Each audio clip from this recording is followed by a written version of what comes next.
Bom dia a todos no Brasil. Peço licença para fazer essa apresentação do nosso professor Mark Dodgson em inglês. Good morning, everyone. This is a special class for the postgraduate course on industrial policy and development. We are very happy to have Professor Mark Dodgson with us that kindly accepted our invite. Professor Mark Dodgson will talk about the dynamic of innovation ecosystems. He researches, teaches, and consults on innovation and entrepreneurship. He is currently executive in residence at Said Business School, University of Oxford, and also visiting professor at Imperial College of London, and emeritus professor at the University of Queensland, Australia, and also Bromar Scholar at University of Gothenburg. We are very happy to have you with us, Professor. I would like to ask to call the attendants to join us on the chat, on the YouTube chat. You can prepare your questions, and after the presentation, we are going to have a brief debate about the questions raised by you. Professor Mark Dodgson, thank you again. The floor is yours.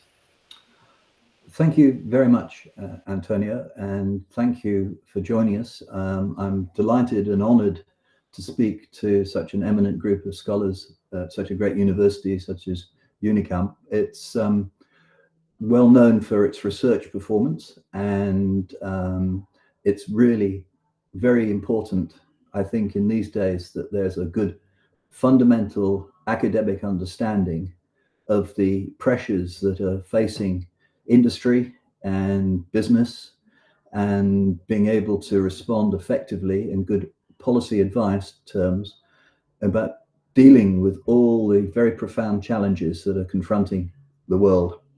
So congratulations on your success in your university and all the impact you're having on policy. May you continue to have a positive impact. So today I'm going to be talking about the dynamics of innovation systems, and if I can change the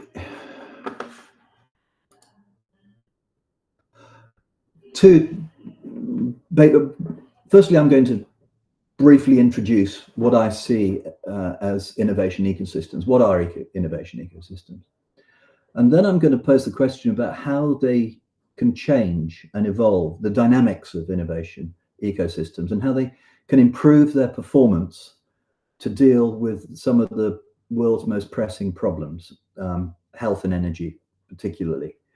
And I'm going to use two cases: the case of the COVID-19 vaccine and the way that it quickly responded to a global health crisis, and the potential of nuclear fusion as a new energy source to deal with the problems of climate change and the demand for alternative energy sources. So those are the two questions. The first is basically some introduction to innovation ecosystems, and very simply, if we look at the patterns of innovation in the 19th century, it was typified by Thomas Edison there as a sort of entrepreneurial style of innovation. During the 20th century, we had the growth of large R&D departments in major corporations. We still have both those models, but they're also integrated into innovation ecosystems, which involve a lot of different partners beyond the corporate and the startup. There's been a long history, of course, of these kinds of collaborations and innovation ecosystems, if we can call them. This was 15th century Florence with the famous Medici family, and they were renowned for being able to draw on a multiplicity of disciplines and people, creating an environment where there was a huge amount of innovation in the arts, in business, and in science. And there's a lovely quote here of scientists, poets, philosophers, financiers, painters, and architects were attracted to work in the city. They found each other, learned from each other, and broke down barriers between disciplines and cultures. And that capacity to break down barriers between different institutions and people with different professions and disciplines and organizations is the key to an effective innovation ecosystem. And they have all sorts of progenitors. These are some of the studies I've done of innovation ecosystems and the diversity of sources. So these are all in the UK. The first is based around a large corporate, British Telecom, which had a large R&D centre in a place called Martlesham. And it has created around it a very significant cluster of technology firms working in telecommunications. On the other side, we have a cluster based around research. This is the Harwell Science and Innovation Campus, based around a great deal of quite basic research, and again, attracted a lot of clusters of different kinds of firms working around that site. And then we have what's known as Tech City in the East End of London, which is more of a sort of government-sponsored initiative, but in many ways grew organically with the result of lots of small high-tech or digital startups all started working together and created this energy and greater economic activity through collaboration. So the point there is that these kinds of innovation ecosystems can have all sorts of sources. They start in all different sort of ways. But the lesson that I learned through looking at a number of these innovation ecosystems is it takes all partners to be able to contribute. And this is what I mean by an effective innovation ecosystem. It involves corporations such as BT, Martlesham. It involves small firms such as the high-tech firms around the East End of London. Government can play a role, and research plays a role, such as around the research activities at Harwell. The point is that innovation ecosystems can emerge from any of those sources, but for it to be effective, they all have to work together. And you can see in this slide, that PowerPoint, that they provide different things. So corporations offer scale and resources and access to international supply chains and so on, and regulatory expertise. Small firms are entrepreneurial, risk-taking. They can move very quickly. They have specialisms which allow them to contribute. Research, of course, is a source of ideas and knowledge, but also sophisticated equipment and facilities and skills. And government provides infrastructure, resources, regulations, procurement, and incentives. And there are other players, of course. We have the finance and venture capital industry providing venture finance and expertise. And on the other hand, we have non-governmental organizations, philanthropic and industry associations. So all of them contribute in some way to an effective innovation ecosystem. They can start from anywhere, but for them to be operating most effectively, all of those players have to be operating together, working together effectively. The environment in which they're operating, of course, and need to be able to grow and respond is, of course, really, really disruptive. We're facing enormous technological changes, whether it's in AI or in neuroscience or in robotics or green technologies. Of course, massive turbulence in the technological environment. We also have the introduction of what I call innovation technology, which is technology used to innovate, and includes all these different technologies. And we see more and more examples of products and services being designed and developed online in virtual worlds, and a lot of experimentation occurring at the moment with artificial intelligence, assisting the innovation, indeed assisting the scientific process in creating and testing hypotheses, for example. So innovation technology, again, is another factor that's being introduced into the environment and creating great complexity in the context in which innovation ecosystems are operating.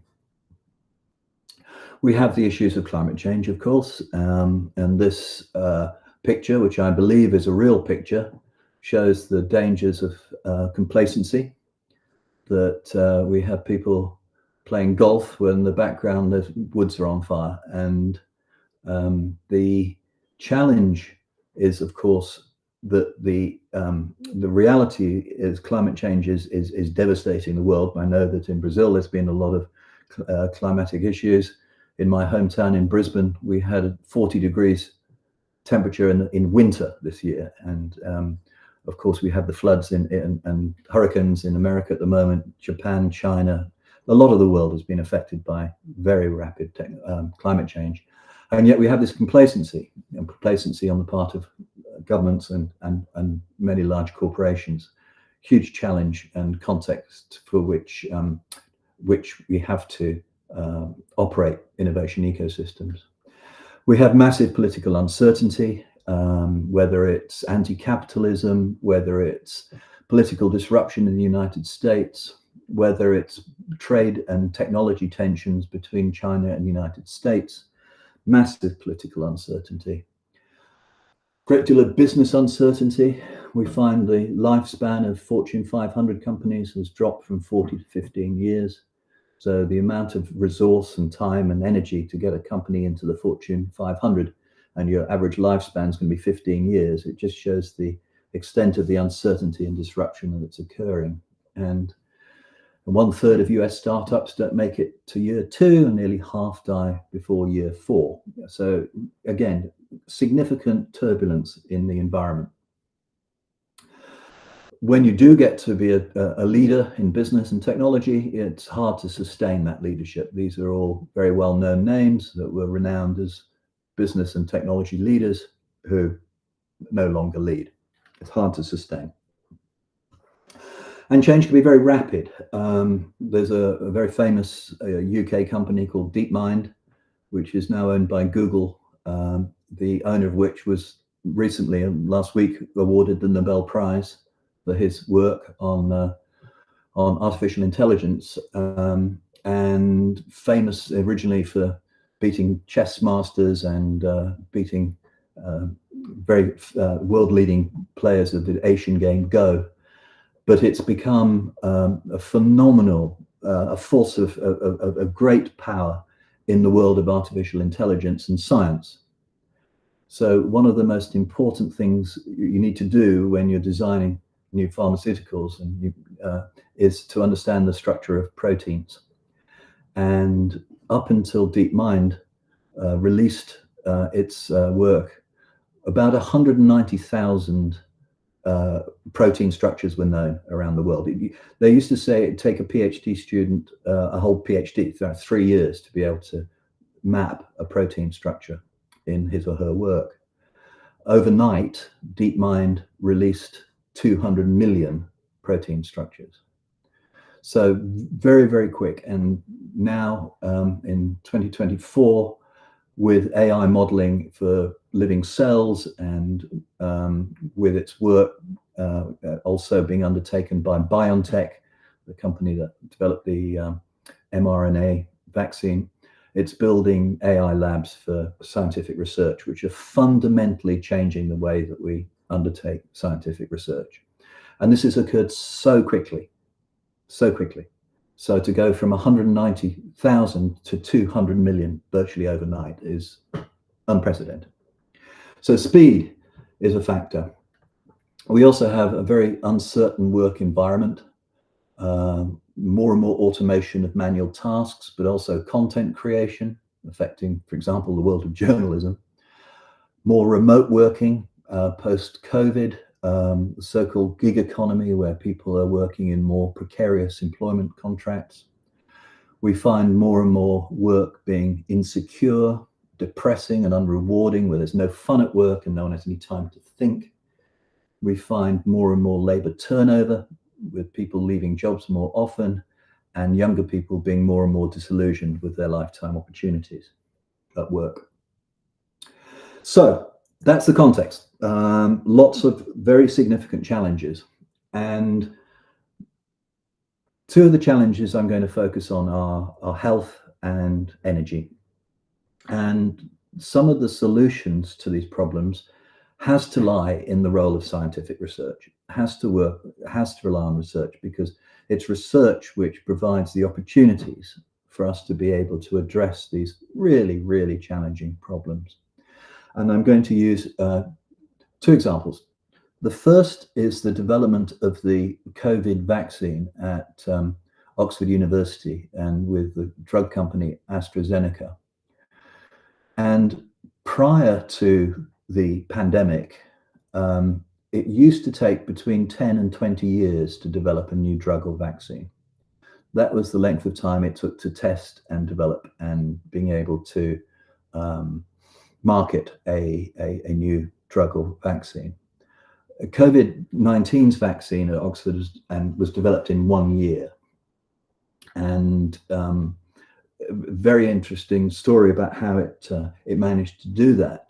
But it was an extraordinary effort where in the first year of its use, it was estimated to have saved over 6 million lives.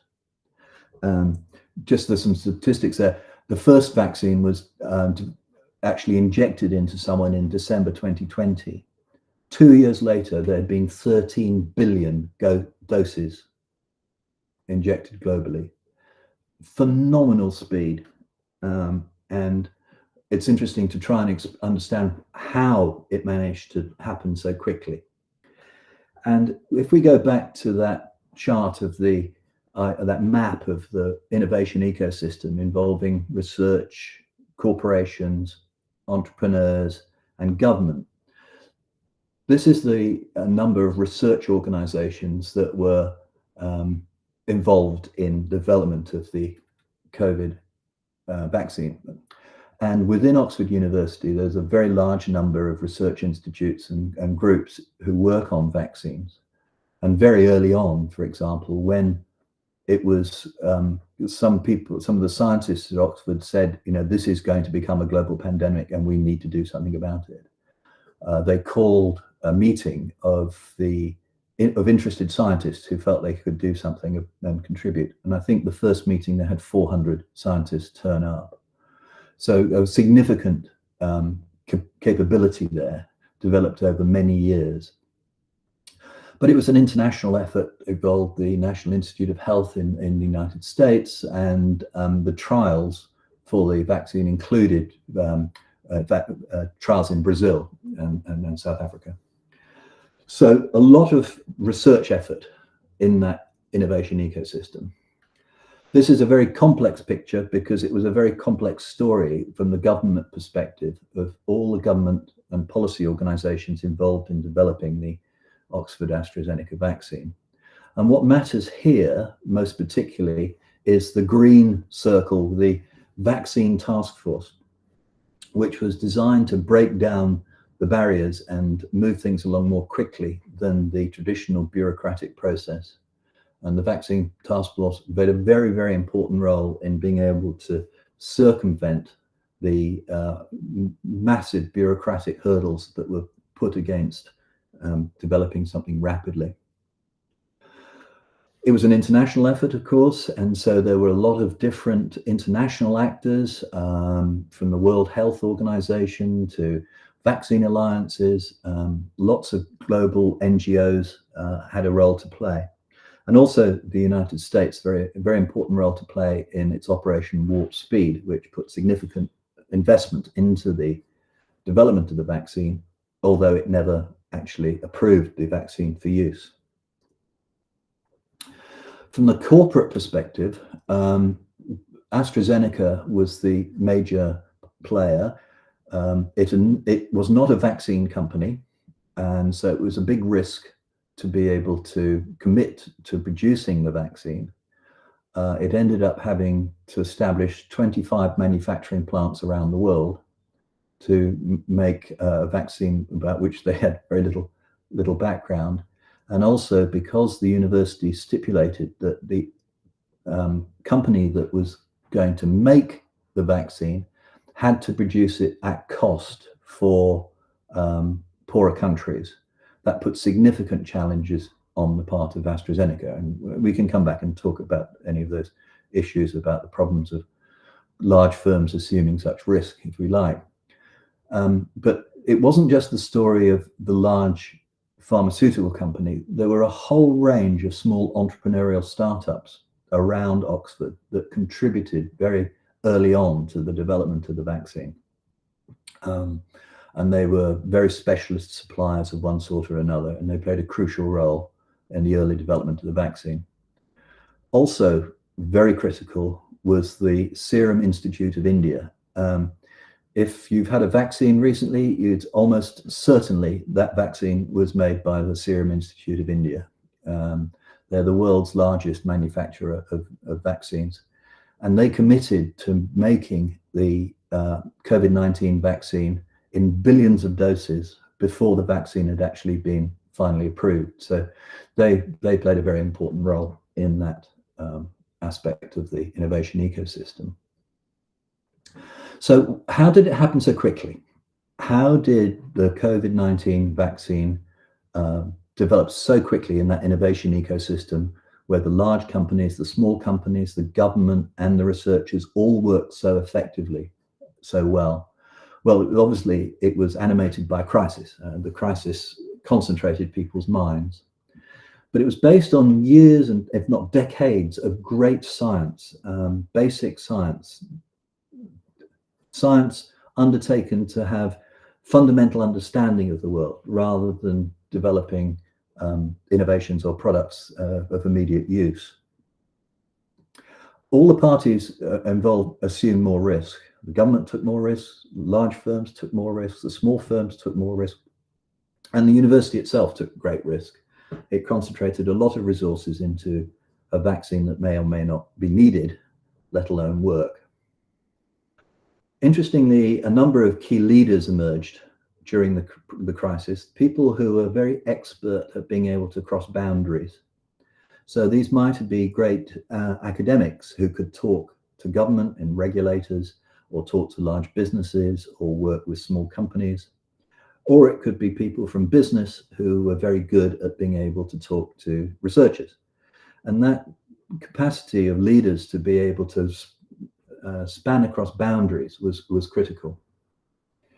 A lot of the barriers to collaboration were broken down, and it was based on a high degree of interpersonal trust.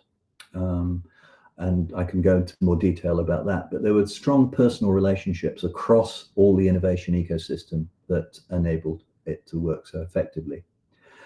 And there was also an emphasis on concurrency. So rather than doing sequentially, which is a traditional drug development process, it was undertaken concurrently. So for example, there was setting up for manufacture before the product had actually been approved or even designed. So those are some of the features of the COVID-19 innovation ecosystem. How does that apply in other areas? And we all know the challenges of finding new sources of energy. This is some simple figures on the demand for electricity, where we're looking at multiples of energy demand in electricity over the next decades, at the same time that CO2 emissions are increasing dramatically in countries like China and India and the rest of the world. So we obviously need new sources of energy. We've also, this is the UK, I'm sure that there's the same sort of volatility in Brazil, but this just shows energy price volatility as a result of this particular volatility resulted from the Russian invasion of Ukraine, and with huge impacts on people's living standards and therefore political responses. So numbers of reasons why it's important to develop alternative sources of energy, and the challenge is so great that we really need to throw everything at the problem. We need carbon capture and storage despite the skepticism about it. We need renewables, we need the hydrogen, we need small modular nuclear reactors. I see today that Google, for example, has just ordered, I think, 6 or 7 small modular nuclear reactors to run its cloud computing centers. And so these are obviously one of the ways that large corporates are going at the moment. What I'm going to be talking about is a nuclear fusion, which is could produce part of the solution. I'll say a little bit about nuclear fusion. Most nuclear power stations are fission, which involves splitting atoms. Fusion involves pushing atoms together. So you push together something like deuterium and tritium, push it together, a great force, and you produce neutrons and energy production. So it's been around for a long time. Fusion is what occurs in the sun. All the stars in the sky, they're all nuclear fusion stations. The sun is a fusion power station. So it exists. And scientists have been working with it for the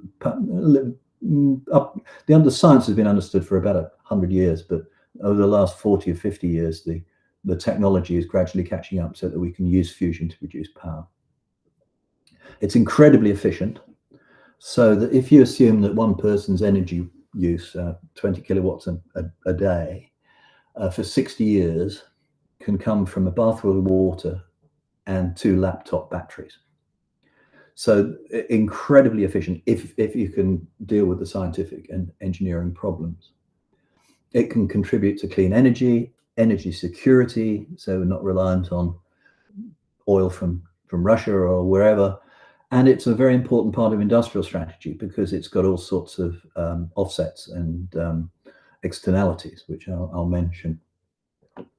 What we see is a fusion innovation ecosystems emerging. We've gone through the science, we're now into the technology and engineering side and thinking about the application, about how we can actually start putting it into the grid and getting people to use the power from fusion.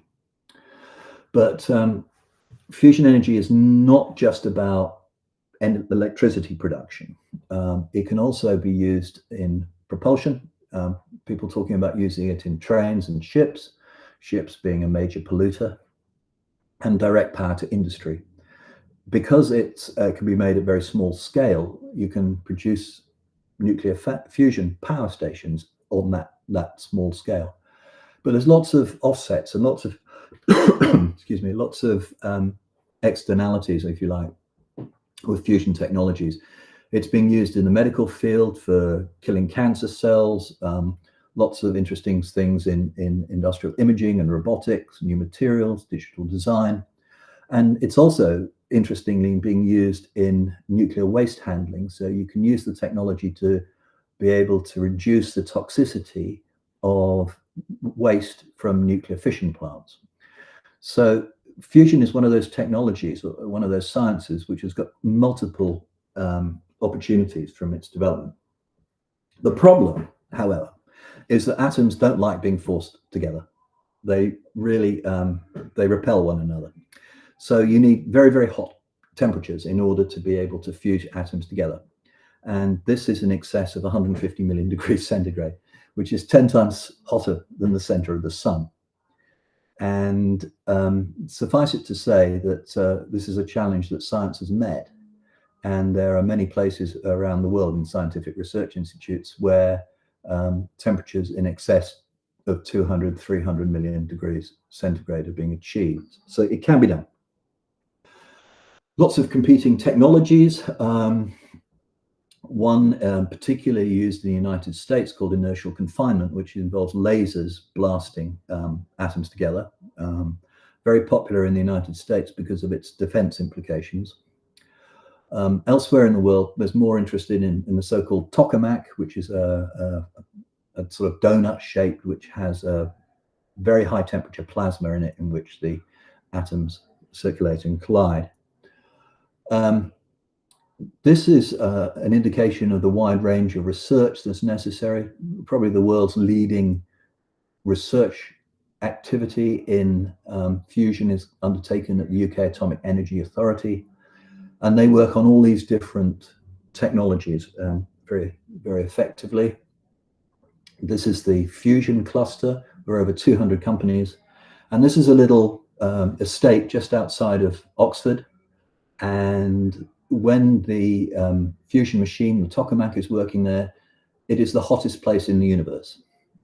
It's far hotter than the center of the sun.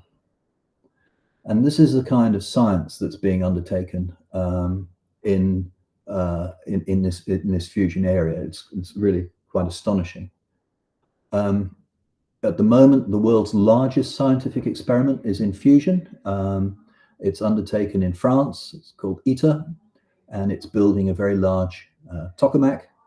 It's got members from around the world. Absolutely astonishing that it still survives. So you still have Russia and the United States working together, China working together with the United States. And this scientific effort has been going on for 25 years or so. Its official budget is 22 billion. It's probably double that. Very, very complex. This is the scale of it. You can see the little man in the middle of it. It's a difficult project, to say the least, but it is producing, it aims to produce fusion energy on a scale that's never been produced before. Going back to that idea of the innovation ecosystem involving not only research, but government, large firms and small firms, we see that governments are becoming much more active. The UK has a very strong and effective fusion energy policy. The United States has invested significantly in fusion energy and has increasingly effective approach to encouraging investment and beginning to put in place regulations for fusion energy. In the UK, they're actually at this stage now of developing a commercial fusion project, which will be finalized, the design, at the end of this year. The private sector is becoming more interested in it. We have a big increase in the number of small private fusion companies growing quite rapidly, receiving more and more investment. Only 6 billion is nowhere near enough, but we see the trajectory in which it's happening. We see big players getting involved. So Google, Toyota, Goldman Sachs, all invested in fusion plants. We see companies like Amazon and Microsoft investing significantly in these kinds of technologies. So what we have is a fusion innovation ecosystem that's emerging. The question is, can it be intensified and speeded up? You know, what are the dynamics of the innovation ecosystem and how can they be improved? And there, I think we can look to the lessons of the Oxford AstraZeneca COVID-19 vaccine. And okay, fusion is different because it's the first of the world. We had vaccines before, we knew about vaccines, but we're still, fusion is still very novel, very early stage. So the questions that I think we have, who will be the leaders? And if we're talking about the dynamics of future innovation ecosystems, where do the leaders emerge? And where in universities do the eminent scientists who have the respect of the scientific community develop the skills to be able to communicate effectively with businesses, large and small, and with government? And in business, where do we get the receptivity of business to be able to understand the kind of scientific advances that are occurring in medicine and energy? So where the leaders come from and what role will universities play, I think, is an interesting question in educating people who have got that capacity to span across different boundaries. Where's the risk going to be taken? We have, in the case of the COVID-19 vaccine, we had a university that took significant risk. We had large companies who took significant risk. The small companies who were involved took significant risk because they did a lot of work without contracts, for example. And the government took significant risks. and did so by investing in something called the Vaccine Task Force, which took a sort of venture capital approach to it all and managed that risk. And are the barriers to collaborations being overcome? Are those new generation of small startup fusion companies working effectively with large companies? Are they working with the Bill Gates and the Jeff Bezoses of the world? That's a question. And a major question is the extent of the crisis an opportunity appreciated by government, industry, and citizens? You know, during COVID, everybody in the world knew there was a pandemic, or just about everyone in the world. It concentrated the mind. Do we have that same sense of crisis about the climate crisis? I don't think we do. And I think we've got a way to go.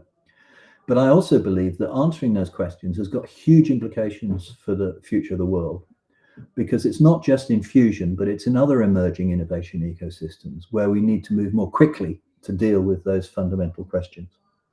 So I've spoken long enough. I've just finished with just some observations about policy and what governments can do. And this is something I've been thinking about with a number of colleagues at Science Policy Research Unit and in Sweden, about these kind of research-led innovation ecosystems and what we can do about it. And in a sense, it's very difficult for policymakers to be able to think about investing in what we call latent innovation ecosystems, which are connections which may or may not be needed. It's the equivalent of investing, as Oxford did, for 40 or 50 years in vaccine research, when that vaccine research may or may not be of use. It turned out it was very useful, but it may not have been. And policymakers find it very difficult to do that. And it involves a change of moving away from a sort of mechanistic view that you invest in research and then you'll get this result down the track. It's about creating options and placing bets on the various elements of the ecosystem. And it sees investment in science as an insurance policy. We invest in defense as insurance policy. Why don't we invest in health and energy production as insurance policy? And that's the role of government, is to protect its citizens. And it involves looking at the whole ecosystem and how it works together, which works against the traditional departmental view of policy making, where you have a science ministry, an industry ministry, an education ministry, a small business ministry. It involves that holistic approach to government, which is really very challenging. So with those few thoughts, I thank you and look forward to your questions. I see we've already got some coming in. Let's see how I can read those. Thank you, Professor. Can you hear me? Yes, I can hear you. Yeah. Yeah. Okay. So we are going to open the floor to questions from our audience. Thank you for your great presentation. I will be the first one to raise two questions. Okay. The first one, I would like to combine your framework based on innovation ecosystems with your previous analysis on China innovation machine on your book, on your previous book, trying to bring the discussion to some policy implications for developing countries. I would like to hear a couple of words. Based on two ideas, the latency and coordination. The first question, when we look to China, as you showed us in your book, they were able to build a very strong latency. What I mean is that they were committed in long term to build scientific and innovation capabilities, but they also used FDI as a tool to create local supply chain and firms that were able at least to some extent, in some sectors, to move forward in the global value chains. So it's a very important question for developing countries. They were able to create firms that could be very important part of this innovation ecosystem that could contribute to this innovation. When we look to Brazil and other Latin American countries, especially in Brazil, we have a very good latency. We have very strong scientific capabilities, but we do not have very strong innovation capabilities, as we were not able to use this FDI to create local firms that could be engaged in this major transformations. So the first one is, what is your point of view when looking to this framework to immature innovation ecosystems that lacks firms? And the second one, briefly, is about coordination. You raised very important questions about coordination and the importance of dealing with this guidelines about facing our crises and challenges.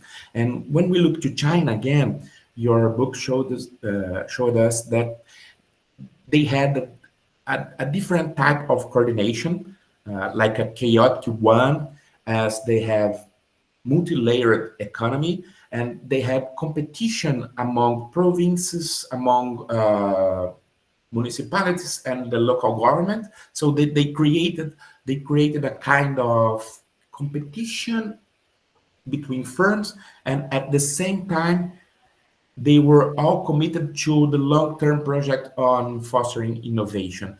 So it's a different configuration, if I understood right on your book, about coordinating this movement in an immature ecosystem. So we had lots of problems in Brazil and in how to coordinate our ecosystem, because the lack of institutions and lack of the firms. And I would like to hear you some words about how could any developing country deal with this different types of coordination that are not observed in immature innovation ecosystem. Right. But very, very profound questions. Thank you. I think if I was to characterize the Chinese development process, I would say it was absolutely pragmatic in what it aimed to do. And that's kind of different from where a lot of analysts think about China, who think it's very ideologically driven. But the pragmatism was extraordinary. So driven by a national mission, and that was very, very clear that China has been driven by a deep sense of historical injustice, that a once very, very powerful country was reduced and humiliated by international partners for hundreds of years.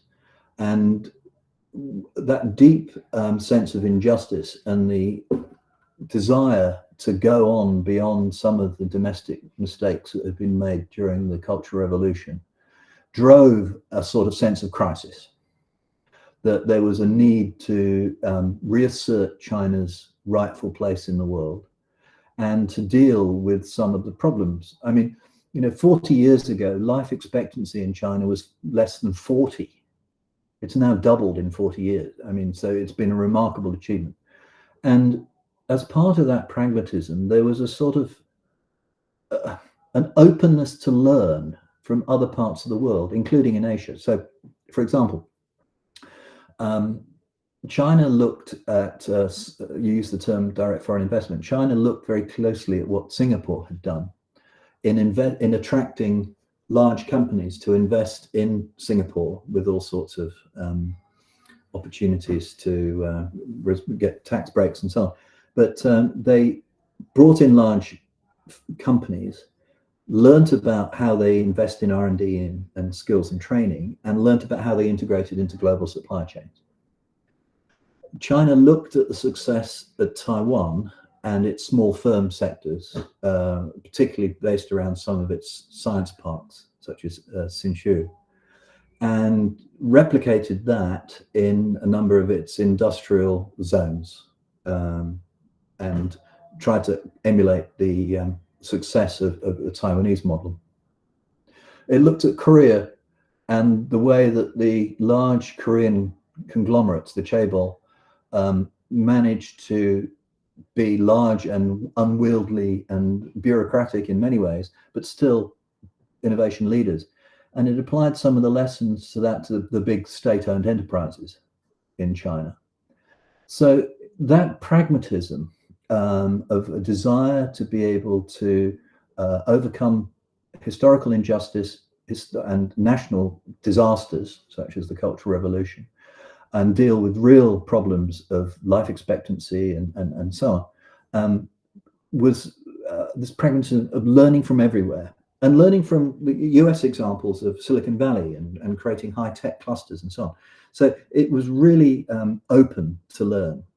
Now, that question of whether it's still in that learning phase or whether current politics in China is actually pushing back against some of that is open to question. But a part of that pragmatism, there's a recognition of what the role of the state is and what the role of the market is. And it never, to get to its current position, the assumption was you needed some state engagement and involvement, but you also needed the market, you needed competition, you needed entrepreneurship. And it was that top-down and bottom-up approach, which again reflected that pragmatism, which may or may not still exist. But the lessons that I take away from China's position is arch pragmatism, identifying the problem and looking everywhere for solutions. And then the final thing I'd say, which is also crucial and is very difficult to deal with, and it's the question of coordination, and it's a question of the balance you achieve, and the balance between the state and the market, the balance between the top down and the bottom up, the balance between encouraging large internationally competitive companies to build their powerful positions, but at the same time allow for entrepreneurs to come in and challenge their positions. And that actually involves quite astute policy making. And I think Chinese officials have been really successful in the past at being able to deal with the ideological challenges and promote more pragmatic decision making. My question is whether those people still have the sway over the ideologues and whether that situation will continue. So I don't know, there's a few observations there. I don't know if I answered your question, but there's a few observations. I see some other hands going up.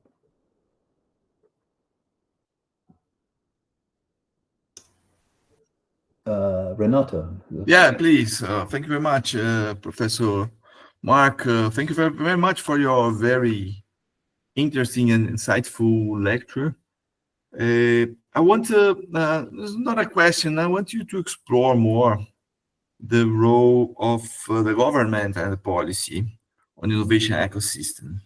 Ecosystems are generally defined, are usually spatially defined, bounded in a specific geographical area.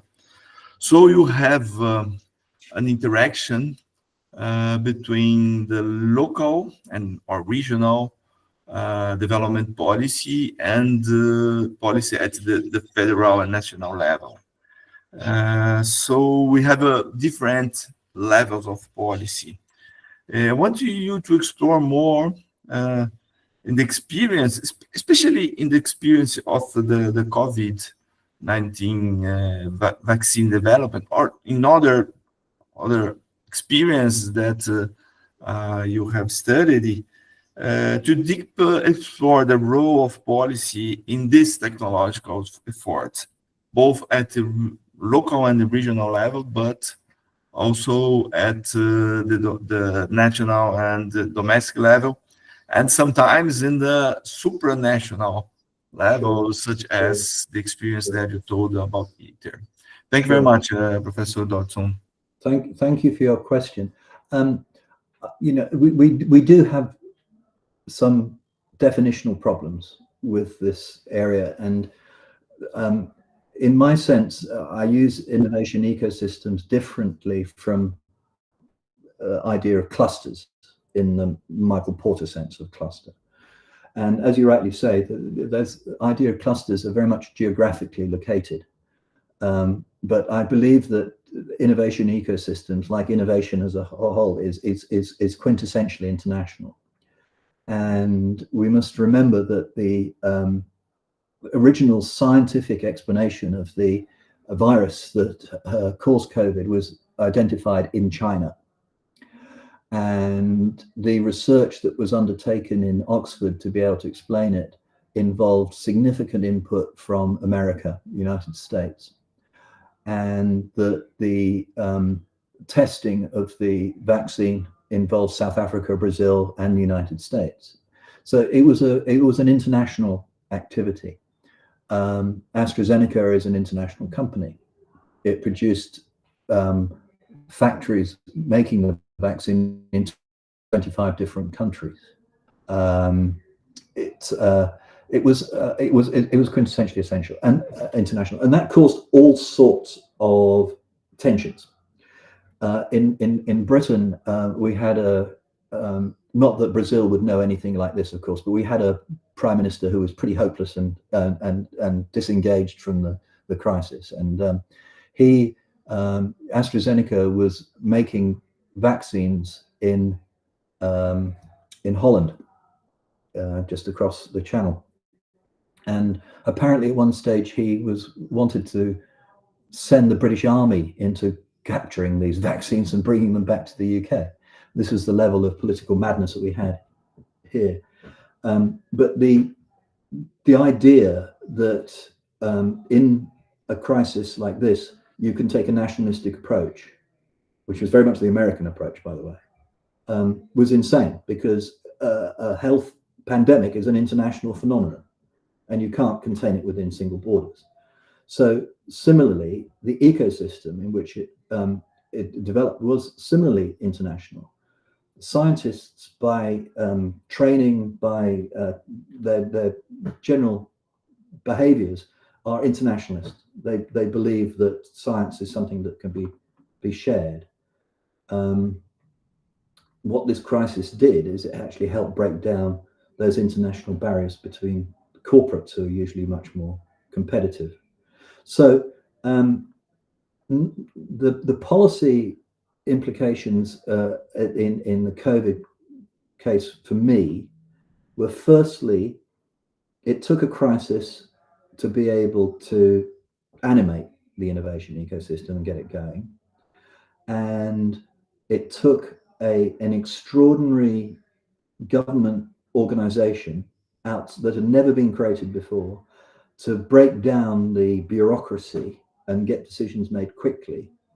And that body had an interesting makeup. It was a venture capital type organization run by venture capitalists, but with a wide range of skills. And it had authority, and it had money, and it was reported directly to the Prime Minister, for example. And that broke down a lot of the barriers. And so it played a very crucial role. And I think if you want to mobilize an innovation ecosystem very quickly, you cannot rely on many of the existing government structures. Firstly, because their processes are so slow, and often they require a lot of, quite rightly, of consultancy with their citizens and with business and so on, and that takes time. But also there's departmental tensions. They all want to build their own empire and control more and more budget. So you need some way of being able to break down that. And in the crisis of COVID, we saw how it could be done. The question is, can it be done to deal with other crises, such as the energy crisis? And there, I think there's still many lessons to be learned. But having more risk assumed by government is critical. And that risk tolerance not only applies to government, but to the companies involved and the universities involved, but also to citizens. And our tolerance of risk in a society, we've seen the backlash against vaccines, for example, and where some citizens' tolerance of risk is zero, and they're not prepared to take that risk. So the balance between perceived risk and actual risk is interesting, particularly when it comes to climate change, because there are very, very powerful voices now who are saying that, you know, the climate crisis is not as dangerous as we think, and the oil industry is putting out lots of propaganda, and politicians are saying that, you know, there's no need to move to net zero, all this sort of stuff. But citizens' perceptions of risk are increasing as we experience climate change every day.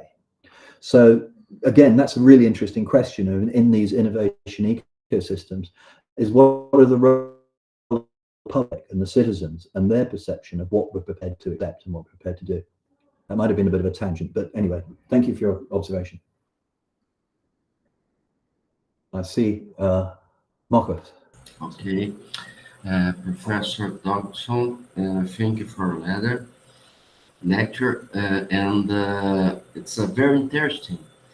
You bring in your presentation, your paper, you bring an important, interesting concept, the concept of latence.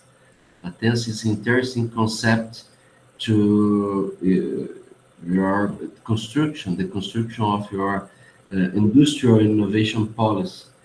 My question is, how could advance in industrial and innovation policy through the latence, given this latence is to face a potential crisis, not a real crisis? How to prepare?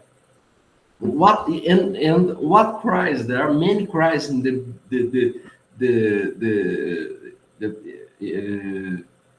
when you start the presentation, they show the many crises in environment, climate, works, and other areas.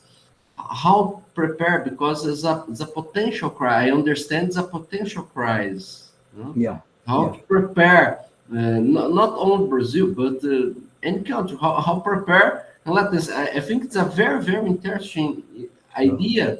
Using in the health area, like vaccines, or in defense areas, but in other areas or in these areas are very difficult to how prepare this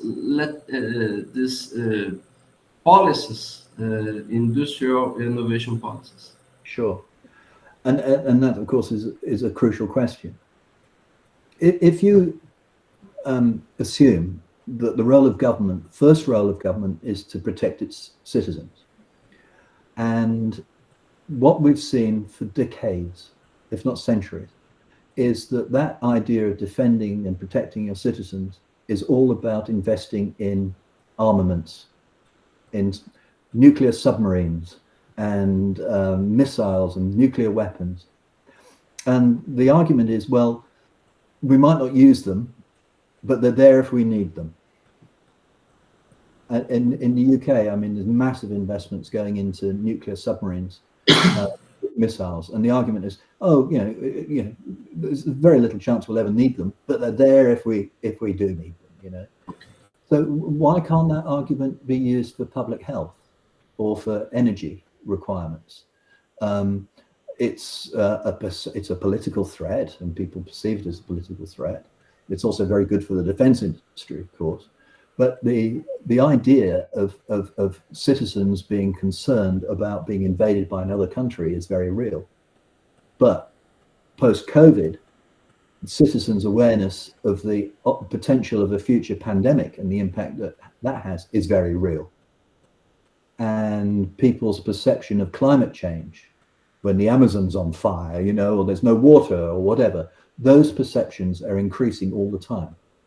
So the idea of the role of government as being one of insurance, of protecting its citizens, and citizens more and more expressing their political will by saying, hey, we're worried about the next pandemic. Hey, we're worried about climate change. And if you as a government are to protect us, you need to invest in these in the longer term. So I think that's some of the changes that need to take place. The assumption that it's only through investing in defense that protects its citizens is no longer valid. It's investment in health, it's investment in climate change amelioration is the challenge. And that is a political and social phenomenon which I think is occurring, perhaps not as fast as we would like, but it's very real. Thank you, Professor. I see Kalim has his hand. Yeah. Hello, bon dia, and good morning, Prof. Good morning. It was really delighting to hear you. I have one very personal question as well, and other general questions, if may I ask, because I was reading some biographical notes about you, that your early life was spent both in Uganda and in Wales, and later, before your PhD studies, you were working in London. I'm a PhD student here. So I want to know how those experiences of your early life has shaped your career or your thoughts. So that question number one. Okay. Another question I would like to ask about, because this ecosystem, the terminology is mainly borrowed from biology or the natural science. So, and it is then fitted, because right now this ecosystem is, it's a man-made ecosystem, of course, just like in biology, it exists in the nature.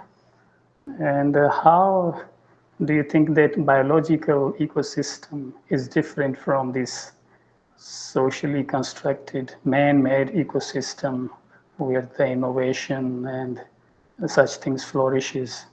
Yeah. And, Okay. and Very good questions. Okay, so how did my early career affect my later career? Well, I think what it did more than anything was to teach me the importance of luck. I've been very lucky in my career of, firstly, meeting people who helped me in my career, senior academics, people who've advised me and mentored me, for whom I'm very grateful. And the best job we can do as academics is to encourage younger people to succeed. And I've been very fortunate in meeting many people who've helped me. The other aspect of luck is I chose an area of innovation very early on, which has become very interesting to a lot of people.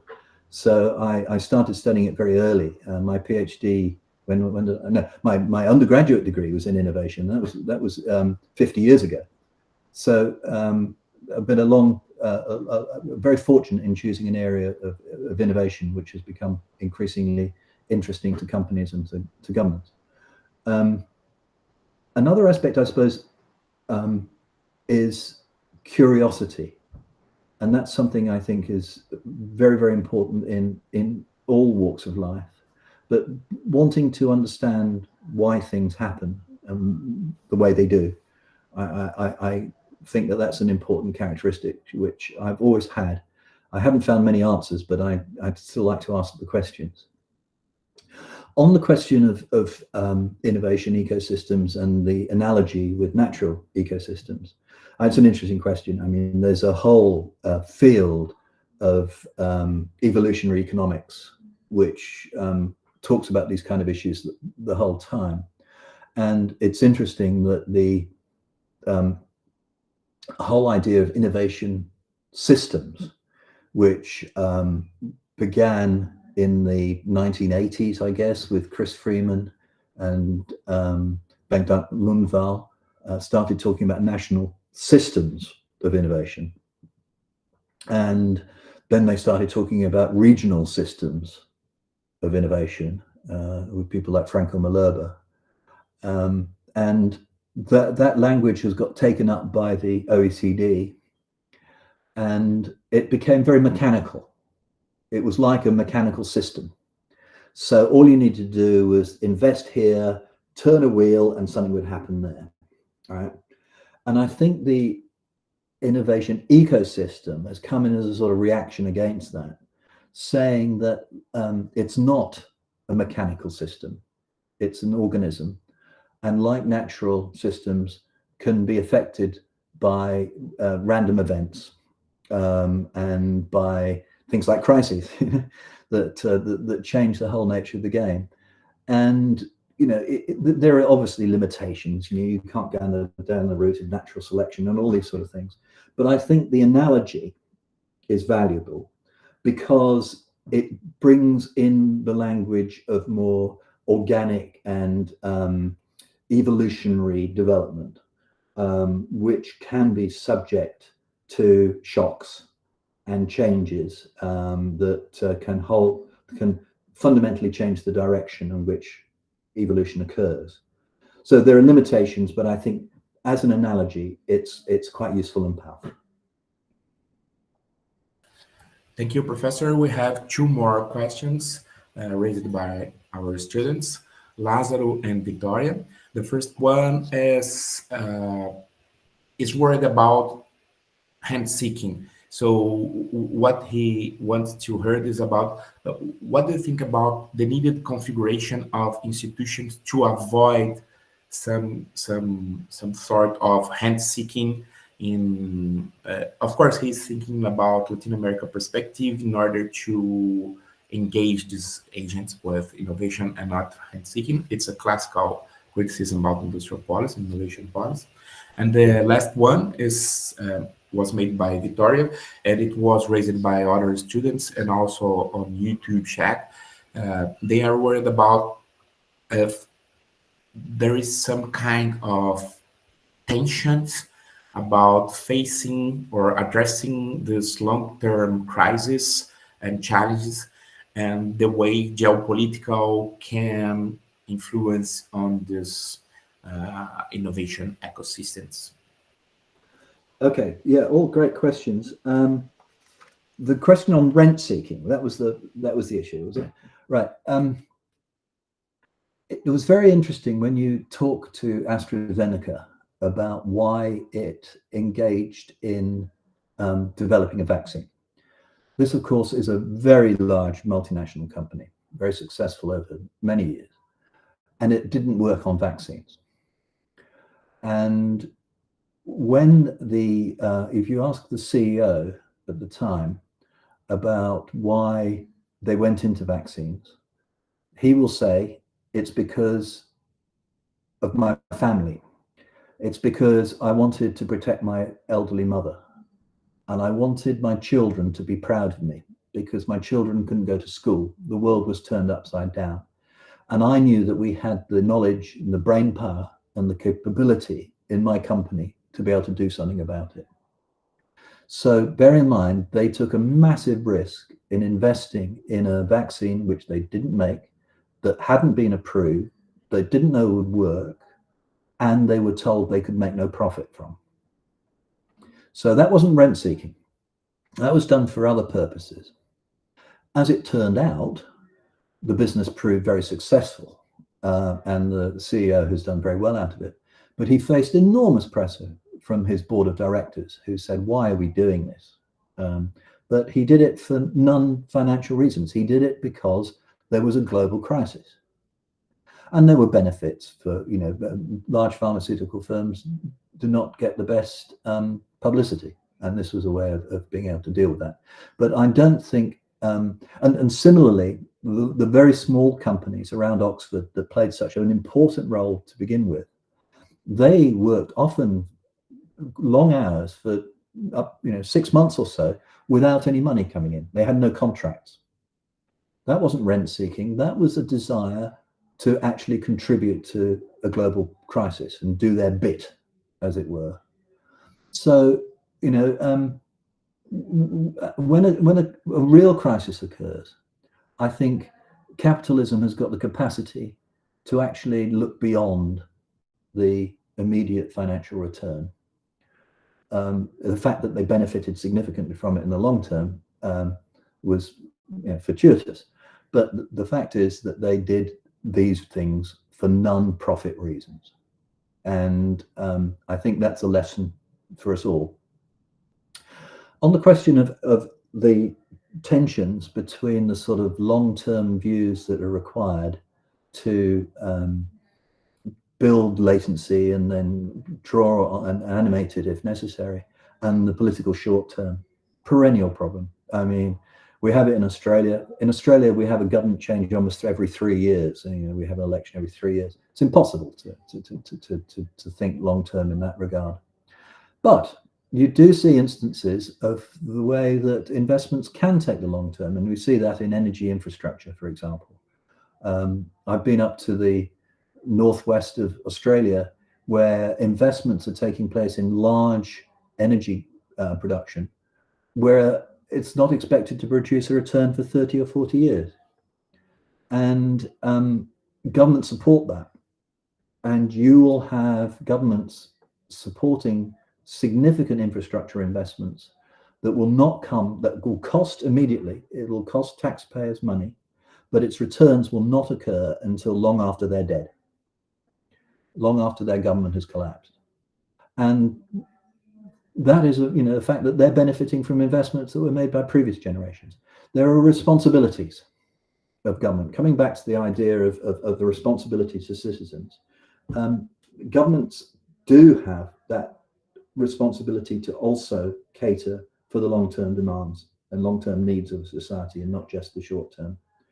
Very difficult in an age of political populism, where everybody is selling the simple solution to the complex problems of the world.